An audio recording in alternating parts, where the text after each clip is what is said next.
Good morning everyone, welcome to Dreamland journey. আশা করি সবাই ভালো আছেন। তোমরা দেখেছিলে কালকে আমরা সুবর্ণ ভিলা রিসর্টে এসেছিলাম। সুবর্ণ ভিলা রিসর্টটা তোমাদেরকে দেখানো হয়নি, আজকে সুবর্ণ ভিলা রিসর্টটা তোমাদেরকে একটু দেখিয়ে দিই। এই হচ্ছে সুবর্ণ ভিলা রিসর্টের গেট, একদম সুবর্ণরেখা নদীর ঠিক পাড়েই এই গেস্ট হাউসটা। বেশ সাজানো গোছানো রয়েছে। এইদিকে দেখো এরকম ছোট ছোট তিনটে কটেজ টাইপের রয়েছে। এখানে মেনলি লাঞ্চ করার জন্য এটাকে ব্যবহার করা হয়ে থাকে। নদীটাকে একটু দেখিয়ে দিই। বেশ সুন্দর শান্ত নিরিবিলি পরিবেশের মধ্যে এখানে বেশ ভালো লাগবে। আমরা তো কালকে বেশ ভালোই এখানে কাটালাম। এই হচ্ছে সুবর্ণরেখা নদীটা, একদম এর পাড়েই এই রিসর্টটা রয়েছে। বাচ্চাদের জন্য এখানে দোলনা আছে, স্লিপ আছে। এইখানটায় বেশ শ্রীকৃষ্ণের একটা মূর্তি করা আছে, অসাধারণ লাগছে। দেখো এই একটা বিল্ডিং আছে, এখানে থাকা যেতে পারে। আর এইদিকে কটেজ রয়েছে, সাজানো গোছানো বেশ ভালো এই সুবর্ণ ভিলা রিসর্টটা। আমরা একটু পরেই এখান থেকে বেরোবো, বেরিয়ে তারপরে তোমাদের সাথে আবার মোটো ব্লগিং সেটআপে কথা হচ্ছে। এখন সময় হচ্ছে 1:30 আর আমরা জাস্ট সুবর্ণ ভিলা রিসর্ট থেকে বেরোলাম, বেরিয়ে কলকাতার উদ্দেশ্যে জার্নি শুরু করলাম। এখন আমরা সোজা NH18 গিয়ে উঠবো। যতক্ষণ আমরা NH18 গিয়ে উঠছি ততক্ষণ পর্যন্ত তোমরা এখানকার একটা ড্রোন শট দেখে নাও।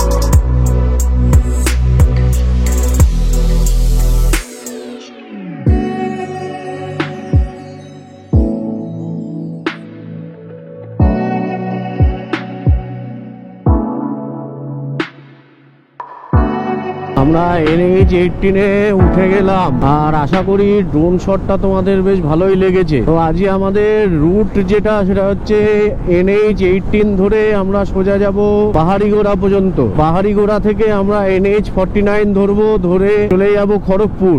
আর খড়গপুর থেকে আমরা ধরবো হচ্ছে NH16 ধরে আমরা যাব কলকাতা। এবারে সমস্যা এখানে একটা রয়েছে, সেটা হচ্ছে বালি হয়ে যাওয়া হবে না দ্বিতীয় হুগলি সেতু হয়ে যাওয়া হবে, সেটা এখনো পর্যন্ত ডিসাইড হয়নি। কারণ আজকে যেহেতু 27শে আগস্ট, আজকে অবরোধ হওয়ার কথা আছে আর কি।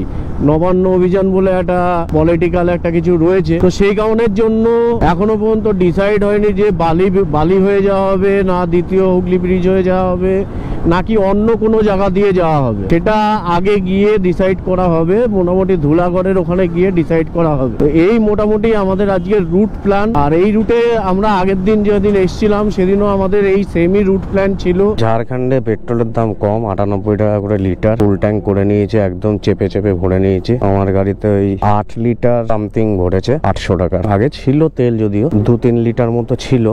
আগে গিয়ে দাঁড়াই, ওরা 2-3 জন আছে। আমি ফুয়েল আপ করে রওনা দিয়ে দিয়েছি। আবার এই NH18টা খারাপ না একেবারে, মোটামুটি ভালোই রাস্তাটা। কিছু কিছু জায়গায় পটহোল রয়েছে, ওভারঅল ভালো বলতে পারি। আর সত্যি কথা বলতে আমার গাড়ির মাইলেজ না খুব বাজে দিচ্ছে। আমি টোটালে ধরো 28 লিটার তেল ভরেছি এখনো পর্যন্ত 28 লিটার তেল ভরে আমার 790 কিলোমিটার মতো হয়েছে। আরো ধরো যা তেল আছে আরো হয়তো 400 কিলোমিটার যাবে আর কি। 8-4-1200 কিলোমিটার, তা 1200 কিলোমিটার যাচ্ছে। আমি তেল ভরলাম টোটাল 28 লিটার তেলে 1200 কিলোমিটার, মানে বুঝতে পারছো কেমন বাজে মাইলেজ দিচ্ছে। জানি না কেন এত বাজে মাইলেজ দিচ্ছে। এত বাজে মাইলেজ দেওয়ার তো কথা নয়, কিন্তু কেন দিচ্ছে কি জানি। গাড়িটার সমস্যাও দেখা দিয়েছে। আগের দিন একটু প্রবলেমও হয়েছিল। গাড়িটাকে সার্ভিস সেন্টারে একবার দেখাতে হবে। আজকে আমাদের দিনের প্রথম টোল প্লাজায় চলে এসেছি। টোলটার নাম কি ওখানে লেখা নেই, ওয়েদার কিন্তু খুব একটা খারাপ নয়, মানে মেঘ করে আছে হালকা, বৃষ্টি সেরকম কিছু হচ্ছে না। যেহেতু হালকা মেঘ করে আছে ওই জন্য রোদের প্রখরটা কম, রোদের তেজ কম, তাই গরমও একটু কম লাগছে। বাইক চললে কোনো রকম কোনো সমস্যা কিছু হচ্ছে না। দেখো রাস্তায় কি জ্যাম, স্ট্রাইক হচ্ছে। আরজি করে যে কেসটা হয়েছে সবাই তো নিশ্চয়ই জানোই, তো ওই কেসটার জন্য স্ট্রাইক চলছে, অবরোধ করেছে। ঝাড়খণ্ড বর্ডারের ওখান থেকে নো এন্ট্রি করে দিয়েছে। যেটুকু শুনলাম যে ওই প্রোটেস্ট হচ্ছে সেই ইয়েতে বন্ধ করেছে আর কি। আমরা এখন ঝাড়খণ্ড বর্ডার পার করে চলে এসেছি। এই হচ্ছে ওয়েস্ট বেঙ্গলের চেকপোস্ট। এই ওয়েস্ট বেঙ্গলের চেকপোস্ট পার করলাম। আমরা এই পাল হোটেলে দাঁড়িয়েছি দুপুরে লাঞ্চ করব বলে। সবাই চলে এসছে এখানে, তো লাঞ্চ করে নিই, তারপর আবার এখান থেকে বেরোবো। পাল হোটেল থেকে আমরা বেরিয়ে পড়লাম খাওয়া দাওয়া করে। খাওয়া দাওয়া বলতে সেরকম ভারী কোনো খাবার খাওয়া হয়নি, তার কারণ আমরা যখন ঢুকেছিলাম তখন প্রায় 3:45 বাজে। 3:45 সময় অলরেডি সেরকম কোনো খাবার এখানে ছিল না। সেই কারণের জন্য আমরা খেলাম অমলেট আর চা, এই দুটো জিনিস খাওয়া হয়েছে। এখন আমরা সোজা বেরিয়ে যাচ্ছি আবার কোলাঘাটের দিকে। কথা আছে যে কোলাঘাটে আমরা দাঁড়িয়ে আমিনিয়ার থেকে বিরিয়ানি খাবো। চলো কোলাঘাটের দিকে যাই। পাল হোটেল থেকে কোলাঘাটের ডিস্টেন্স ওই 85 কিলোমিটার মতো হবে, 1-1.5 ঘন্টা মতো লাগবে। মানে ধরো মোটামুটি এখান থেকে 4:35-40 বেরিয়েছি, তো ওই 5টা-6টা নাগাদ গিয়ে পৌঁছাবো আর কি। অ্যাডভেঞ্চারাস বাঙালির সাথে এইটা আমার 2 নম্বর ট্রিপ হলো। এর আগের যে ট্রিপটা ছিল মন্দারমণির, সেই ট্রিপটা সম্বন্ধে মানে ট্রিপটা করার পরে আমার কি ভালো লেগেছিল, সেই সমস্ত বিষয়গুলো, কত টাকা খরচা হয়েছিল, সমস্ত বিষয়গুলো আমি জানিয়েছিলাম। তো ঠিক সেরকমই এই যে ট্রিপটা করলাম, ট্রিপটাতে টোটাল আমাদের খরচা হলো বা এক একজনের থেকে নিয়েছিল এখান থেকে 6,500 টাকা করে এক একজনের থেকে নেওয়া হয়েছিল। 6,500 টাকার মধ্যে 3 দিনের হচ্ছে হোটেল, নাইট স্টে, খাওয়া দাওয়া সমস্ত কিছু এর মধ্যে কিন্তু ইনক্লুডেড রয়েছে। শুধুমাত্র যেদিন আমরা রিটার্ন করছি, মানে আজকে লাঞ্চটা আছে, সেই লাঞ্চটা কিন্তু যে যার নিজের টাকায় করতে হবে, মানে হিস হিস হুসুস। আর যেদিন আমরা গেছিলাম সেদিনকার আমাদের ব্রেকফাস্ট এবং লাঞ্চ এই দুটোই ছিল হচ্ছে হিস হিস হুসুস, মানে যে যার নিজের টাকায় করতে হয়েছে। এবং প্রত্যেকটা জায়গায় খাবার, হোটেলের রুম যথেষ্ট স্ট্যান্ডার্ড। এই ট্রিপটা করতে আমি এখনো পর্যন্ত গাড়িতে মোটামুটি তেল ভরেছি, সেটা হচ্ছে 2900 টাকার তেল খরচা হয়েছে। দেখতে দেখতে আমরা খড়গপুর পার করে ডেবরা টোলে চলে এসেছি। ডেবরা টোল পার করছি এখন। আমরা এই আমিনিয়াতে আসলাম, এখান থেকে আমরা বিরিয়ানি খাবো। সব এখানে জ্যাকেট ট্যাকেট খুলছে, খুলে ভিতরে যাবে, ভিতরে গিয়ে খাওয়া দাওয়া করা হবে। তো চলো আমিও জ্যাকেট ট্যাকেট খুলে ভিতরে যাই, গিয়ে খাওয়া দাওয়া করি। আমিনিয়াতে বিরিয়ানি খাওয়া হচ্ছে, সব এখানে বিরিয়ানি খাওয়ার জন্য বসেছে। এই সায়নদীপ আর আমি একসাথে একটা বিরিয়ানি অর্ডার দিয়েছি, 2জন মিলে খাবো। আমাদের মটন বিরিয়ানি চলে এসছে, স্পেশাল মটন বিরিয়ানি নিয়েছিলাম, এবার সেটাকেই ভাগ করে নেওয়া হয়েছে।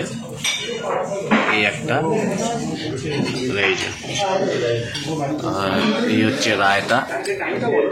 স্পেশাল মটন বিরিয়ানি নেওয়া হয়েছিল, তার মধ্যে একটা ডিম আর একটা আলু ছিল। আলাদা করে আমরা ডিম আর আলু অর্ডার নিয়েছি, নিয়ে মিলে ভাগ করে শেয়ার করে খাচ্ছি। সাথে একটা রায়তাও আছে। এই আমাদের খাওয়া দাওয়া করে নিয়ে এখান থেকে বেরিয়ে যাবো। আমরা আমিনিয়ার থেকে খাওয়া দাওয়া করে এই জাস্ট বেরিয়ে পড়লাম। এই মুহূর্তে এখন কোলাঘাট ব্রিজের উপরে রয়েছি, রূপনারায়ণ নদীর উপরে কোলাঘাট ব্রিজের উপর থেকে পার করছি। এই রাইডটা খুব ভালোভাবে এনজয় করলাম, অসাধারণ সুন্দর রাইডটা হলো। বিশেষ করে বর্ষার মধ্যে রাইড করার যে কিরকম মজা বলতে পারো, সাথে অসুবিধা বলতে পারো, সমস্ত কিছু নিয়ে এই রাইডটাকে খুব ভালোভাবে এনজয় করলাম। এখন বাড়ির দিকে যাচ্ছি। ধুলাগড় পর্যন্ত সবাই একসাথে এইভাবে যাওয়া হচ্ছে। ধুলাগড় থেকে হয়তো আলাদা আলাদা হয়ে যাওয়া হবে। আগের বার দ্বিতীয় হুগলি ব্রিজ হয়ে বৈদিকদের সাথেই গেছিলাম, কিন্তু এইবারে আর ওদিক দিয়ে যাব না। এইবারে আমি বালি হয়ে যাব। তার কারণ হচ্ছে আজকে এমনি গন্ডগোল হচ্ছে চারিদিকে, খবরে যা দেখতে পাচ্ছি। তো সেই হিসাবে অত ঘুরে গিয়ে লাভ নেই, সোজা রাস্তায় চলে যাই, তাড়াতাড়ি করে বাড়ি চলে যাওয়াটাই এখন আমার পক্ষে ভালো। সেই কারণের জন্য আমি সোজা এখান থেকে পালি ব্রিজ হয়ে বেরিয়ে যাব। ধুলাগড় টোলে চলে আসলাম। ধুলাগড় টোল পার করছে এখন। এখানে হয়তো একটু দাঁড়ানো হবে।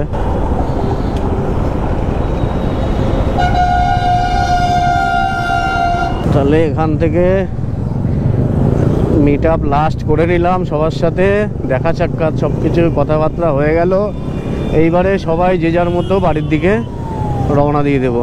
থেকে হয়তো ওই দিকটা সাঁতরাগাছির দিকে ঢুকে যাবে, আমরা সোজা ডানকুনির দিকে চলে যাব, গিয়ে বালি ব্রিজ ধরবো। রানাঘাট থেকে বেরোর পরে ফিরে চলে এসেছি রাজচন্দ্রপুর। এখানে একটা চায়ের দোকানে দাঁড়িয়ে চা খাবো বলে চা বানাচ্ছে, চা অর্ডার করেছি, চা চলে এসছে, চায়ে চমক দিই, চাটা খেয়ে এখান থেকে বালি ব্রিজ ক্রস করছি, চা ফা খেয়ে দে বালি ব্রিজ পর্যন্ত চলে এসেছি। সামনেই মা ভবতারিণী মন্দির, অন্ধকারে কিছু তোমরা দেখতে পারবে না এখন। মা গো মা। বালি ব্রিজে সেরকম একটা জ্যাম নেই, ফাঁকাই রয়েছে। দেবুদা আছে সামনে, দেবুদা এখান থেকে বেরিয়ে যাবে আর আমি বিলঘড়ি এক্সপ্রেসওয়ে ধরে নেব।